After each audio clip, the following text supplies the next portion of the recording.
ચિત્ર છે બાપાના. તો એ બાપા બેઠા છે. તો શિષ્ય જે ભણાવતા હોય એ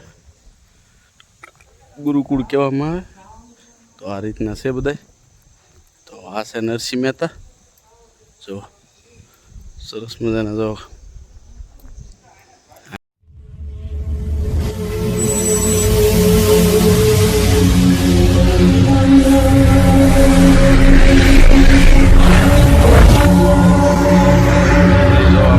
માં ભગવતી આ દેવલમાના મંદિરે આવી ગયા છીએ. તો પરબ જાવી રોડથી ત્યાં વચમાં આવે છે. જો અહીંયા મંદિરની જગ્યા છે. હજુ તો મંદિર બને છે અને આપણે આવી ગયા છીએ અહીંયા. જો બિના રહીજો. ચાલો તમને મંદિરના દર્શન કરાવીશું. ભાઈ અહીંયા રૂપલમાનું મંદિર, આ દેવલમાનું મંદિર છે. ત્યાં સરસ મજાનો બગીચો. આ મંદિરનું કામ ચાલુ છે. જો બગીચો ને એવું છે. બહુ વિશાળ જગ્યા છે ને સરસ મજાનું અહીંયા આયોજન છે ભાઈ. તો આ બાજુ નીકળો પરબ ભણે તો અહીંયા વૈષ્ણવ આવે છે આપણે આ દેવલમાનું મંદિર. તો ખાસ કરીને આવવાનું ભૂલતા નહીં. અમે પણ આવ્યા છીએ, તમે પણ આવજો એકવાર દર્શન કરવા માટે. તો જો મસ્ત મજાનું અહીંયા આયોજન બધું છે ભાઈ.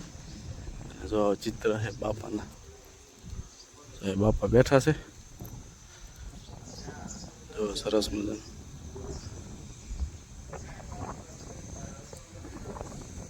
ભોળાનાથ છે.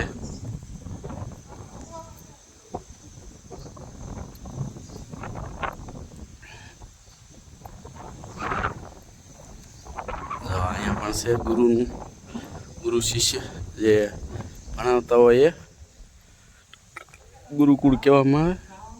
તો આ રીતના છે બધાય. તો આ છે નરસિંહ મહેતા. જો સરસ મજાના જો અહીંયા ભજન હાલે છે. મંદિર આ છે આ પણ કામ ચાલુ છે. આપણે આવી ગયા છીએ અહીંયા આ દેવલમાના મંદિરે. કેમ થયું? જો આ બધા જો અહીંયા છે સરસ મજાનું બગીચા બધું છે. તો એકવાર આવજો અહીંયા આ દેવલમાના મંદિરે. જો આ ભાઈ થાકી ગયા. અહીંયા મંદિર છે. અહીંયા મંદિર છે. જો આ મંદિર છે. ચાલો.